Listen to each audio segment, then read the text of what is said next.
Un des grands mystères de la vie, c'est la nature même de l'esprit de l'homme. L'homme est un être multidimensionnel, c'est-à-dire un être qui n'est pas seulement matière, mais vitalité, émotivité, mentalité et conscience pure. L'évolution de l'homme commence au stage de sa conscience pure. Toute conscience se doit d'être réfléchie au début, afin que l'homme soit conscient de lui-même. Mais vient le temps dans l'évolution où l'homme devient un maître de la vie.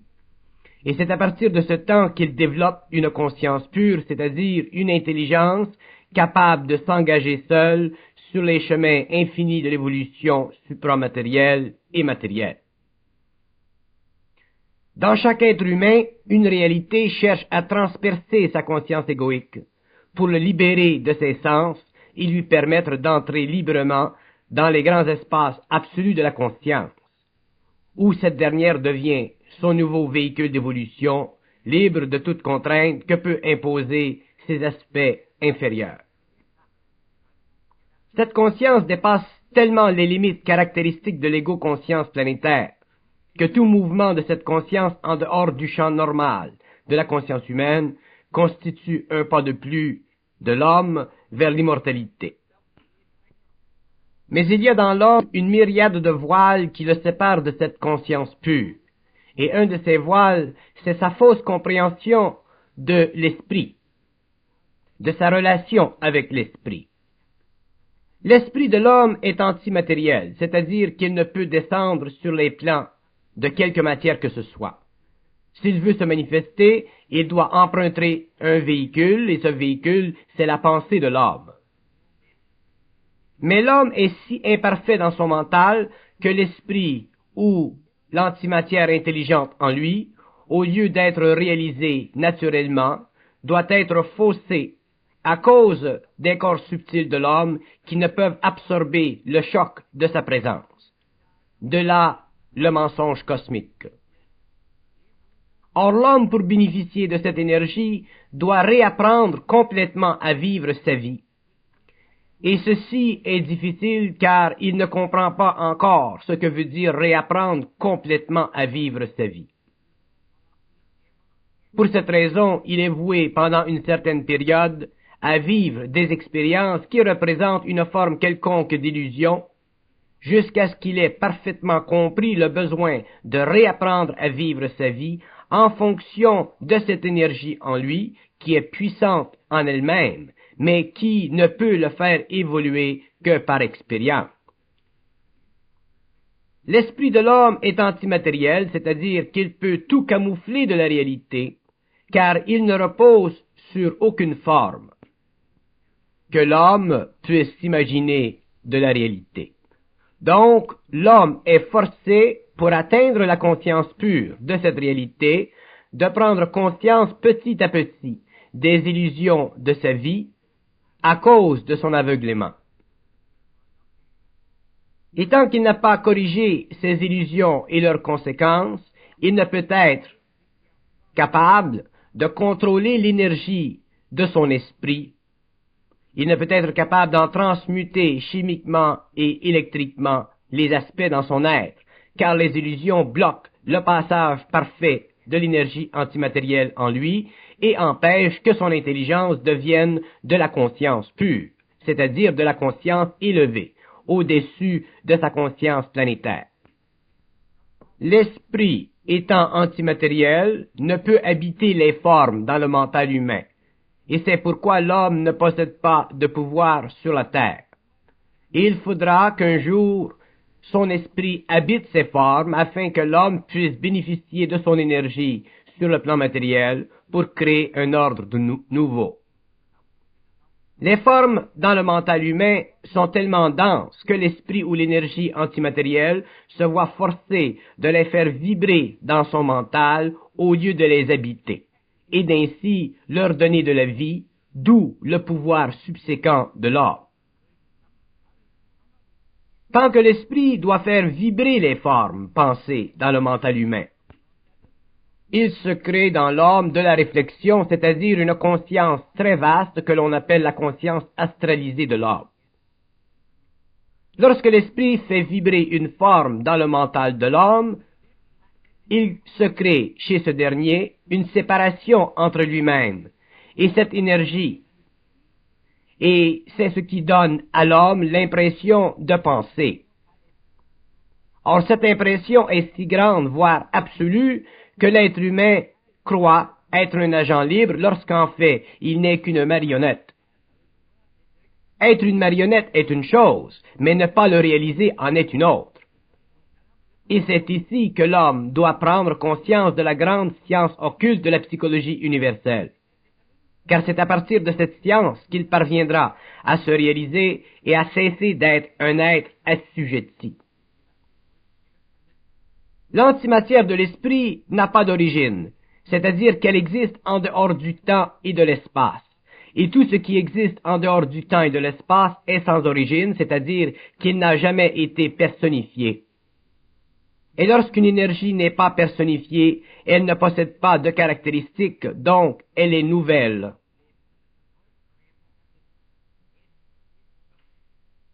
D'où l'importance de l'homme, car c'est avec l'homme que cette énergie se personnifie, qu'elle prend mesure d'elle-même, c'est-à-dire qu'elle se développe une conscience pure dans le cosmos. Donc la multidimensionnalité de l'homme est l'expression sur différents plans de cette énergie prépersonnelle qui cherche à se rendre lumière en passant à travers des couches d'énergie inférieure, qui peuvent l'absorber et lui donner un visage, c'est-à-dire qui peuvent la rendre créative. D'où l'évolution. L'être humain veut sentir sa réalité, la vivre, mais il veut la vivre telle qu'il la croit être, et elle n'est pas ainsi, car les impressions qu'il a d'elle ne sont que des formes pensées rendues vibrantes par l'énergie antimatérielle, pour l'évolution de sa multidimensionnalité. C'est ici que nous observons la phase ou l'expérience de fusion chez l'être humain, phénomène qui lui permet pour la première fois de sentir, de percevoir l'énergie de l'antimatière. L'esprit, en tant que tel, pour être perçu par l'homme, doit l'être à travers une forme quelconque. Et c'est cette condition qui est, ou plutôt qui crée chez l'être humain, un bien-être ou un malaise, selon la forme qui vibre en lui. Si la forme est haute en vibration, elle vibre en accord avec les principes planétaires de l'homme. Il sera alors bien dans sa peau. Si elle n'est pas haute en vibration, il ne sentira pas le bien-être, donc il ne sera pas bien dans sa peau. Mais qu'est-ce qui détermine si une forme ou une autre vibrera en lui? Et c'est ici que l'homme doit comprendre la science profonde de la psychologie supramentale. L'homme, dans sa multidimensionnalité, doit équilibrer ses principes de vie avec l'énergie de l'esprit. Donc, il doit utiliser une force en lui pour créer ceci. Et cette force, c'est sa volonté. Mais sa volonté ne peut naître que d'une réalisation d'une certaine souffrance vécue lorsque la forme vibre en lui. Sa volonté ne peut naître que de l'épuration de cette souffrance. Et pour qu'il prenne conscience de cette souffrance, il lui faut être suffisamment avancé en intelligence, en sensibilité ou en conscience pure, pour que la partie astrale ne fasse pas interférence avec sa volonté, la force, qui fait partie de sa conscience nouvelle. Autrement dit, il lui faut être lucide et changer la condition de sa vie qui fait en sorte que cette forme dans son mental inférieur vibre et le fasse souffrir. Ceci n'est pas chinois, au contraire, c'est très simple, mais ce n'est pas sa simplicité qui la rend facile. C'est l'expérience née de la souffrance. Lorsque l'énergie de l'antimatière fait vibrer dans l'homme la forme, il se crée en lui une conscience, ou de la conscience égoïque. Et cette conscience égoïque se perfectionne par transmutation et crée ce que nous appelons la conscience morontielle de l'homme, c'est-à-dire une conscience libre de l'âme ou de la mémoire. Donc la conscience pure. Et cette conscience pure fait partie de la réalité nouvelle de l'homme, et un jour, lorsqu'elle sera présente en lui, l'homme aura conscience de sa réalité, c'est-à-dire qu'il prendra conscience d'un autre espace-temps parallèle à celui de la terre matérielle. L'énergie de l'antimatière est absolue, c'est-à-dire qu'elle ne connaît pas d'origine ou de fin, de là l'infinité de la réalité qui couvre tous les aspects de la création ou des différents espaces-temps. Mais ce n'est pas cette réalité qui intéresse l'homme de la Terre, pour le moment. C'est son contact avec la réalité de l'homme, c'est-à-dire la réalité évolutive de l'homme. Mais tant que l'être égoïque n'a pas été désillusionné par le choc que crée l'énergie de l'antimatière à travers la forme, il ne peut commencer à comprendre la vie, car elle est toujours au-dessus de lui au lieu d'être en lui, ce qui lui donne l'impression de ne pas pouvoir l'englober ou se la rendre parfaite à la mesure de lui-même. L'énergie de l'antimatière n'est pas abstraite pour l'homme lorsqu'elle a été identifiée. Une fois identifiée, il peut faire la relation entre la souffrance qui résulte du pouvoir vibratoire de cette énergie dans la forme et l'ego ou la psychologie de l'homme qui ne comprend pas son phénomène de souffrance et qui ne peut l'éliminer car il n'a pas la volonté pour changer dans sa vie ce qui crée la forme ou ce qui permet que la forme soit. Tant que l'homme n'aura pas compris ceci, son manque de volonté et d'intelligence créera des conditions dans sa vie où la forme sera utilisée par l'énergie et rendue vibrante, et l'homme souffrira consciemment ou inconsciemment. Donc il est absolument faux pour l'être en évolution de dire que s'il n'était pas conscient de tout ceci, il ne souffrirait pas, car l'inconscience ou la conscience imparfaite crée toujours de la souffrance. Elle est moins aiguë chez l'être inconscient, car ses lois sont moins réalisées, mais elle est là, présente en lui quand même.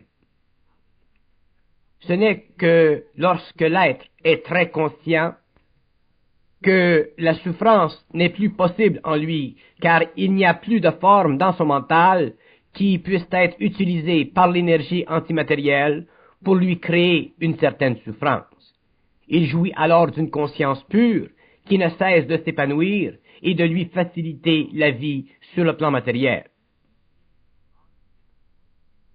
Comment l'homme approfondit-il les mystères cosmiques?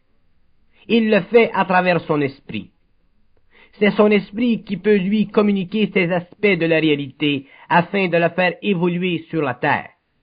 Mais remarquez une chose. Comment se fait-il que l'homme soit obligé de comprendre les mystères de la vie en les parlant et ne puisse comprendre les mystères de la vie en pensant? Pour une simple raison. Parce que lorsque l'homme découvre les mystères de la vie, il doit vivre d'une énergie descendante au lieu de vivre d'une énergie ascendante. Dans le passé, l'homme a toujours fait référence à son esprit, c'est-à-dire qu'il a toujours utilisé une énergie ascendante. Et faisant ceci, il ne pouvait pas connaître les mystères, parce que pour connaître les mystères, il faut que l'énergie antimatérielle passe des plans les plus élevés vers les plans les plus bas, afin de devenir créative. Tandis que lorsque l'homme se référait à son esprit, il utilisait sa mémoire pour correspondre avec son esprit, donc il utilisait une énergie ascendante et ainsi ne pouvait pas découvrir les mystères, car les mystères, leur découverte, est un acte de création. Donc, il y a une très grande différence entre la conception de l'esprit et la conception de l'antimatière. L'homme devra un jour réaliser que l'esprit existe en lui lorsqu'il utilise une énergie ascendante et que l'antimatière existe en lui au lieu de l'esprit lorsqu'il utilise une énergie descendante. Donc, l'homme de demain découvrira, l'homme conscient, le surhomme, l'homme qui ne sera plus affecté par une conscience planétaire, découvrira qu'il n'y a plus de besoin en lui d'être voué à l'expérience ou à la réalisation de l'esprit en lui lorsqu'il utilise l'énergie descendante de l'antimatière. Donc, l'esprit existe pour l'homme quand il utilise l'énergie ascendante de la forme, et l'esprit n'existe plus pour l'homme lorsqu'il utilise l'énergie descendante de l'antimatière. Ceci est un des grands mystères de l'homme. Et c'est à partir de ce point, dans la vie consciente de l'homme, que nous disons que l'homme possède de la volonté réelle. Autrement dit, l'homme ne possède pas de volonté réelle quand il utilise l'énergie ascendante. Autrement dit, qu'il a un lien avec l'esprit. Il ne possède de l'énergie réelle que lorsqu'il utilise l'énergie de l'antimatière. Et qu'il utilise automatiquement l'énergie descendante de cette antimatière. Si l'homme est dans son esprit, qu'il est alimenté par son esprit, c'est parce qu'il y a en lui une transmutation de ces principes qui permet à l'antimatière de se frayer un chemin à travers ses centres pour faire vibrer la forme, ce qui crée chez l'homme la souffrance, afin que l'esprit puisse être libre en lui, au lieu d'être enchaîné par une mémoire d'âme qui ne permet pas à l'être humain de savoir. Or, il est bon de connaître le lien entre l'esprit et l'antimatière. L'esprit se déplace dans le temps et son déplacement s'opère en fonction de l'utilisation qu'il fait de la forme en fonction d'un rayon d'énergie. Les rayons de la création sont des énergies très puissantes que le mortel ne connaît pas dans son expérience, puisqu'ils font partie de l'expérience de son esprit. Ce dernier utilise ce rayon, c'est-à-dire cette antimatière, pour être présent éternellement dans l'homme au niveau de la forme. Et c'est cette présence, une fois rendue consciente dans l'homme, qui le fait évoluer lorsqu'il a un peu mieux compris les lois de la vie. L'antimatière, ce n'est pas le monde de l'esprit, c'est l'énergie dont se sert l'esprit pour se déplacer sur les différents plans de la création à travers la forme. L'esprit, lui, lorsque l'homme est sur la terre, cohabite avec son ego, cohabite dans son mental, avec la forme, à travers la forme, et se sert des pensées rendues vibrantes par l'antimatière, afin de créer dans l'homme, par coloration, la conscience de sa présence. Si les formes pensées n'étaient pas rendues vibrantes par l'antimatière, il serait impossible à l'esprit de communiquer avec l'homme, car sa fonction est d'ajuster la pensée et non de la faire naître. Mais l'esprit est tellement présent dans l'homme que dès que vibre la forme, il est là pour l'ajuster, c'est-à-dire pour la colorer selon la capacité mentale de l'être humain. Voilà son rôle important vis-à-vis l'homme, et voilà pourquoi l'homme apprend. Mais l'homme est un être naïf, dans ce sens qu'il ne comprend pas les lois de la forme, car il est démuni d'expérience suffisante. Pour cette raison, il prend l'esprit au sérieux, car il croit que la fonction de l'esprit est de l'aider égoïquement, lorsqu'en fait la fonction de l'esprit, c'est d'ajuster ses pensées pour qu'il puisse, sur le plan de la terre, être de plus en plus intégré à l'énergie en lui, qui est l'antimatière. L'esprit est un aide. Il fait son travail. Il est un ami cosmique de l'homme, et non une béquille pour l'homme. L'esprit de l'homme est beaucoup trop réel, et beaucoup trop régi par ses propres lois, pour que l'homme se l'approprie, pour quelque raison que ce soit, à des fins égoïques inconscientes.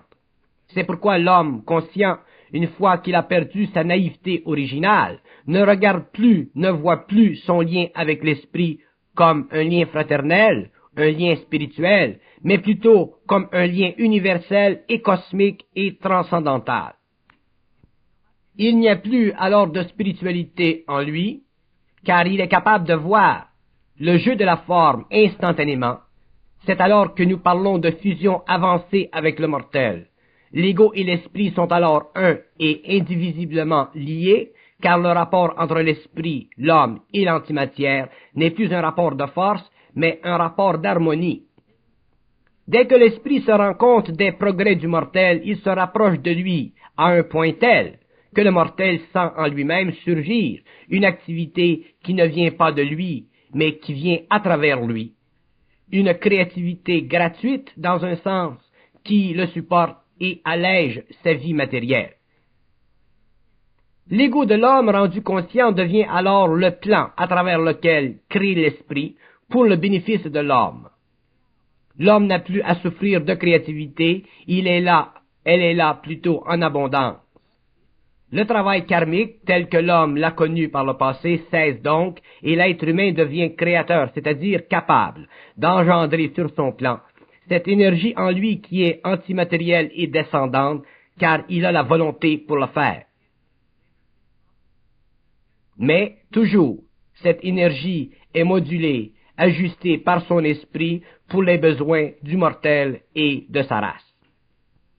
Un grand équilibre existe alors entre l'absolu ou l'antimatière, l'universel ou l'esprit, et le mortel ou le planétaire. La vie est enfin dans l'ordre de sa création. Il est important que l'ego reconnaisse son individualité, qu'il sente son identité, car ce n'est qu'alors qu'il peut reconnaître la conscience pure en lui, cette conscience qui n'est pas sous le pouvoir d'aucune influence, ni interne ni externe. Tant que l'esprit peut influencer le mortel, c'est que ses principes ne sont pas encore parfaitement ajustés. L'initiation se poursuit alors jusqu'au développement de la conscience pure, de cette conscience qui, sur le plan de la terre, crée un être parfaitement bien dans sa peau de façon permanente. L'homme doit se méfier de l'esprit en lui autant que des autres influences qui s'exercent contre lui. Bien que le travail de l'esprit soit essentiel et créatif, le mortel doit un jour être lucide, c'est-à-dire parfaitement conscient de sa vie vis-à-vis l'esprit. Sinon il souffre, car l'esprit est puissant. La conscience pure est un acte nouveau de la création. Le mortel n'est pas habitué, car depuis très longtemps, il fut non pas seulement assujetti à son esprit à travers la forme, mais il fut aussi assujetti à d'autres esprits dans des mondes inférieurs que nous appelons l'astral, comme il fut aussi assujetti à la condition humaine sur la terre. Donc, pour le mortel, de prendre sa juste place dans l'ordre des choses équivaut à un tour de force, et sa spiritualité peut facilement lui enlever, lui cacher ce privilège extraordinaire. C'est pourquoi les mystères et leur compréhension sont aussi importants, ou plutôt si importants, car ce sont les clés d'évolution qui permettront au mortel d'élever sa conscience et de fusionner avec des intelligences supérieures qui font partie de sa réalité universelle, sur les plans de sa conscience mentale supérieure. Mais si le mortel ne dépasse pas sa pensée associative, il ne connaît pas un jour une pensée créative et explorative des mystères, il demeurera tel qu'il le fut par le passé, une créature, un être de second ordre. Dans le cosmos local, c'est-à-dire dans les espaces-temps avancés, il y a plusieurs civilisations hautement évoluées et supérieures à ce que le mortel peut imaginer. Ces civilisations, libres telles qu'elles sont dans leur espace-temps, ont un grand pouvoir sur l'homme à travers le plan astral de sa conscience, sans parler du plan matériel où il pourrait se manifester. Viendra le jour où l'homme devra pouvoir identifier l'origine, la nature de ces intelligences puissantes, de les comprendre et de ne pas être dominé par elles. Et pour ce, il lui faudra être très près de lui-même. Il lui faudra, autrement dit, avoir été capable de dépasser les formes utilisées par les esprits dans le monde de l'astral. Il lui faudra être capable de dépasser les formes utilisées par l'esprit dans le monde de la lumière et ainsi capable de faire descendre en lui l'énergie de l'antimatière qui lui permettra alors d'être sur un même pied d'égalité avec ses intelligences. Que ce soit le mortel, le terrestre ou ses autres intelligences, il faut que l'homme réalise que même ces êtres sont en esprit et très avancés en esprit.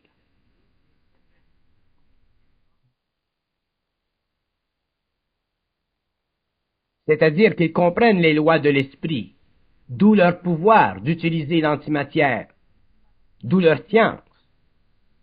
Mais l'homme est toujours ce que représente son esprit, et il y a des civilisations avancées où l'esprit n'est pas des mondes ou des plans de la lumière. Ils viennent d'ailleurs, et l'homme devra un jour pouvoir les identifier, car ils auront un grand pouvoir sur l'homme si ce dernier est ignorant, si ce dernier ne peut pas les mettre en échec. Il est important que l'homme réalise pleinement un jour l'importance de la volonté réelle et qu'il en comprenne le fonctionnement.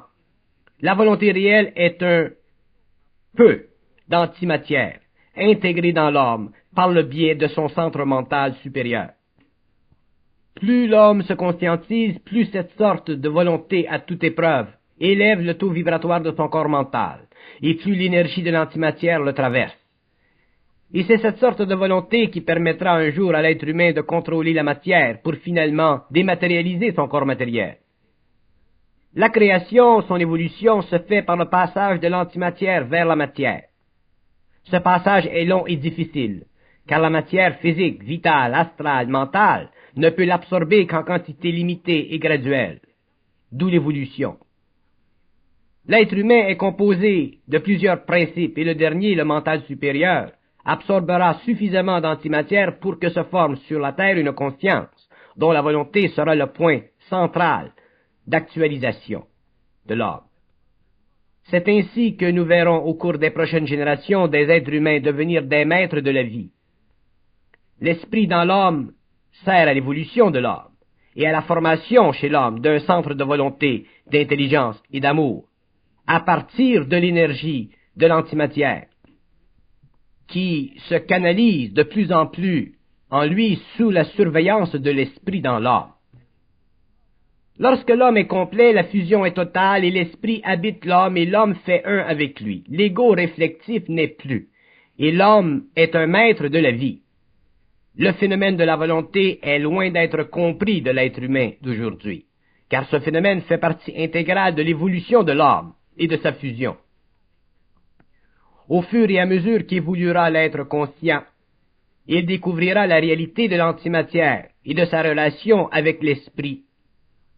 Il y a des intelligences dans l'univers qui sont en dehors de la forme. Ce sont les esprits de lumière.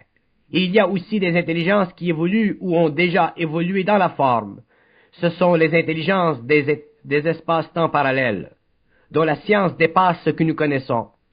L'homme doit se situer vis-à-vis lui-même absolument s'il veut développer la volonté qui donne l'intelligence et fait connaître l'amour, et qui permet éventuellement à cet être d'être en relation étroite et parfaite avec un niveau ou un autre de ses intelligences. Ainsi, il ne sera pas utilisé par l'esprit et en bénéficiera sur le plan de l'intelligence, de la volonté de l'amour, sans pour cela en être prisonnier sur le plan de l'expérience.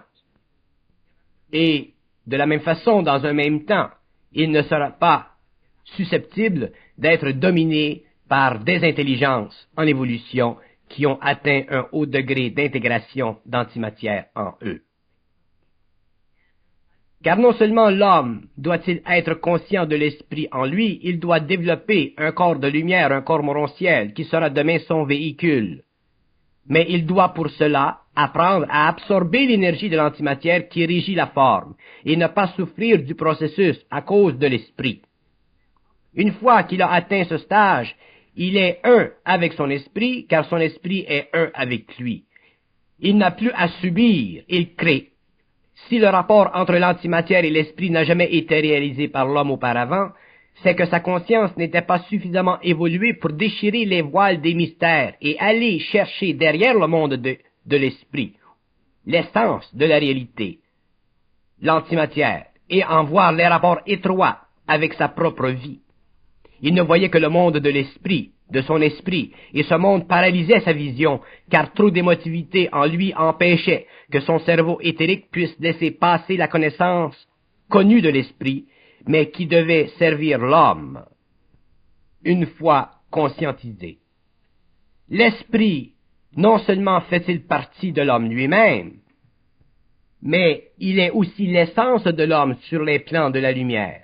Mais son essence doit être en fusion avec le mortel, en harmonie avec le mortel, pour que ce dernier participe enfin non pas seulement à ses principes de base, le physique, le vital, l'astral et le mental, inférieur, mais aussi à ses principes supérieurs dont la manifestation est la volonté, l'intelligence et l'amour. Ces principes font partie de l'esprit de l'homme, mais ils ne peuvent être connus, utilisés, vécus par ce dernier sur son plan, tant que l'antimatière de l'absolu n'a pas été suffisamment intégrée dans ses principes inférieurs sous la surveillance de l'esprit et selon l'expérience universelle de ce dernier. Plus l'esprit de l'homme est évolué, plus il pourra faire passer dans l'homme cette énergie primordiale, et plus il sera facile à l'homme de retourner au monde de la lumière, d'où il vient dans le temps. Voilà pourquoi l'évolution et l'éclatement dans le monde de l'homme de la pensée supramentale, qui n'est que le début de l'évolution de l'être de demain. Qu'est-ce que la pensée, et pourquoi est-elle utilisée par l'esprit pour la descente dans l'homme de l'énergie primordiale? Parce que la pensée est un voile absolu qui permet à l'homme de croire qu'il est homme, lorsqu'en fait il n'est qu'une réflexion très imparfaite de lui-même. Si la pensée n'existait pas dans l'homme, il serait impossible à l'esprit de composer à travers lui. Donc, il serait impossible à l'esprit de faire descendre sur le plan matériel l'antimatière nécessaire au processus de la création. Donc, la création et l'évolution de la création nécessitent toujours une plus grande descente de l'énergie primordiale dans les formes afin que l'univers se perfectionne pour la joie de l'esprit ainsi que la joie de l'homme. Et l'homme participe à cette joie. C'est pourquoi toute créativité sur le plan matériel, que nous appelons travail, crée de la joie dans l'homme lorsqu'il y a dans ce travail de l'intelligence créative. À un certain point de son évolution, l'homme a accès naturellement au mystère, car l'esprit est suffisamment près de lui pour que l'être humain s'élève au-dessus du mensonge cosmique, c'est-à-dire des voiles impénétrables de la forme qui ont toujours empêché l'homme de connaître la réalité. Mais il faut que la levée de ces voiles permette à l'homme d'élever sa conscience et de ne pas faire de la levée de ces voiles de la philosophie. Car les mystères ne sont pas pour le plaisir réflexif de l'ego, mais pour la descente dans l'homme de l'énergie de l'antimatière, de cette énergie dont est fait toute chose du plan le plus élevé au plan le plus bas, au centre même de sa réalité, c'est-à-dire dans l'atome même de son centre mental. L'antimatière est l'étoffe de l'univers, et tout en est imprégné. Chez l'homme de la nouvelle évolution, son centre mental supérieur sera imprégné de cette énergie, et c'est pourquoi l'homme nouveau sera un maître de la vie. L'antimatière a donné à l'atome matériel son pouvoir infinitif, et ce pouvoir a servi à la construction de l'univers matériel. Ensuite, elle a donné à la plante sa vitalité primitive. Elle a donné au royaume animal, du plus simple au plus complexe, le cellulaire biologique. Ensuite, à l'homme, elle a permis le développement d'une conscience supérieure, et au surhomme, elle donnera le pouvoir sur les forces de la vie qui sous-tendent son évolution. Mais pourquoi l'homme ne peut-il pas prendre conscience sans aide, simplement par voie d'évolution naturelle? Parce que l'antimatière ne peut plus le pénétrer sans que ses centres soient ouverts par son esprit évolué. C'est l'esprit évolué de l'homme qui détermine le temps de son évolution. Ce n'est pas l'homme, le mortel lui-même. Et tant que le mortel n'aura pas compris ceci, il sera sous l'impression spirituelle de son ego, que sa vie est sous son contrôle, et il ne pourra apprendre un des grands principes de la nouvelle évolution, celui qui dit que toute descente dans l'homme de l'antimatière fera de lui un Dieu, car les lois du mensonge cosmique ne s'appliqueront plus contre lui, et les intelligences qui ne sont pas de la lumière ne pourront rien contre lui. Donc, l'homme du Verseau est appelé à reconnaître en lui une énergie qu'il ne pourra comprendre qu'au fur et à mesure qu'il aura compris les lois de l'intelligence, de la volonté et de l'amour, qui font partie de la nature, de l'intégration absolue avec l'antimatière. Et si l'homme ne parvient pas à comprendre ces lois, il ne sera pas dans son esprit, il ne pourra bénéficier de cette énergie qui fait du pauvre un roi et de l'ignorant un maître de la vie. L'homme entre dans une phase où la vie ne sera plus celle de son esprit à travers la forme spiritualisée de sa conscience, mais la sienne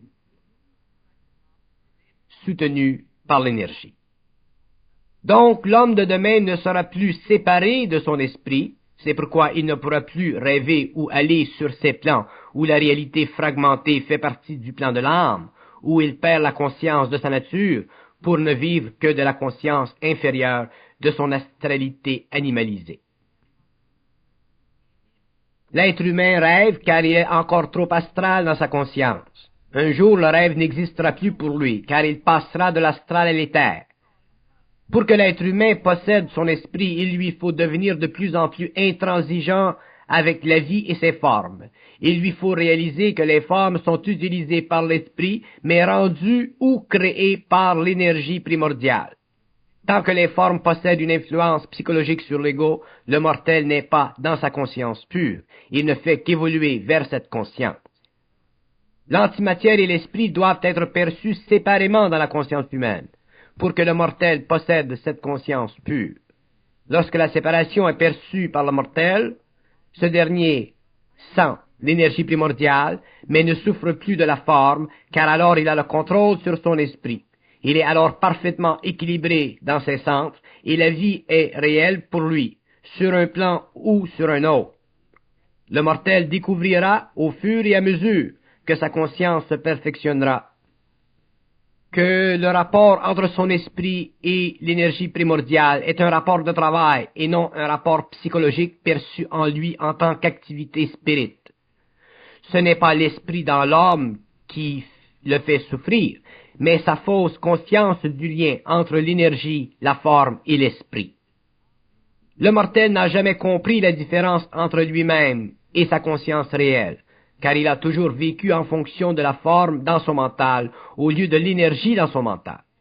Et tant qu'il vit en fonction de la forme, il ne peut coordonner l'énergie de l'antimatière et l'action créative de son esprit, car il n'est pas suffisamment déconditionné psychologiquement ou spirituellement pour vivre sans émotion dans le mental.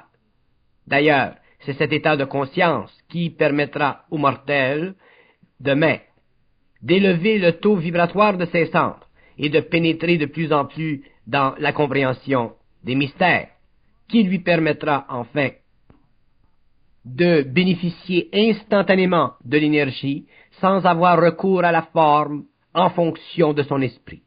Tant que l'homme devra avoir recours à la forme pour cerner la réalité, il sera obligé de se servir de sa mémoire, de sa relation avec l'esprit.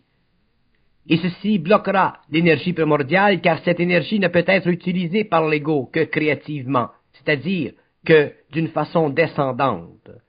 Donc l'homme du Verseau apprendra graduellement à décomposer la forme et à lui imposer une vibration. Et c'est cette vibration qui lui permettra de suivre de fil en aiguille le processus créatif de l'énergie en lui, à travers le support de l'esprit, en fusion avec lui. Ainsi la forme ne sera plus astralisée par le mortel, et l'homme développera une science profonde et cosmique des mystères qui lui servira à engendrer une nouvelle civilisation. Le mortel est habitué à rechercher la connaissance par l'étude et la mémorisation. Demain, il créera la connaissance en laissant couler en lui cette énergie primordiale. Son esprit sera suffisamment libre pour changer sa relation avec l'homme. Au lieu de lui donner de la connaissance, maintenant l'esprit ne se servira plus de la forme, il cherchera simplement à se fusionner avec l'homme, faire un avec lui, afin qu'ils puissent tous les deux voyager sur des plans supérieurs, ce qui fera partie de l'expérience de l'homme et de l'expérience de l'esprit. Donc le mortel, uni à son esprit, pourra comprendre la relation entre l'énergie primordiale, l'esprit et l'ego. L'homme sera enfin un être à la découverte de l'infinité, et cette nouvelle activité de l'homme sur la terre détruira les temples de l'ancienne conscience, de l'ancienne connaissance, qui avaient été astralisés à cause de l'émotivité du mortel et à cause des besoins de l'involution. La chaîne d'évolution future est sans fin, et le développement sur la terre de connaissances nouvelles également sans fin.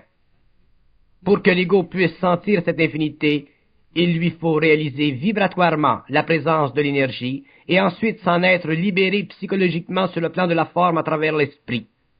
Car si l'énergie est perçue psychologiquement, c'est qu'elle est perçue à travers la forme, et si elle est perçue ainsi à travers la forme, il y aura toujours un lien entre la forme, l'esprit et l'homme. La forme deviendra le pont entre l'ego et l'esprit, et ceci retardera l'évolution future de l'homme, c'est-à-dire la descente dans la matière de sa volonté, c'est-à-dire la descente dans la matière de l'énergie primordiale, c'est-à-dire la consécration du surhomme, de l'être du verso. Pour que l'homme soit un maître de la vie, il lui faut être en harmonie avec l'énergie de l'antimatière et l'esprit. Tant que cette harmonie n'est pas établie, c'est-à-dire tant que l'homme se sent obligé d'utiliser l'énergie ascendante, il ne peut connaître cette conscience pure et il doit continuer à vivre ou à expérimenter l'initiation.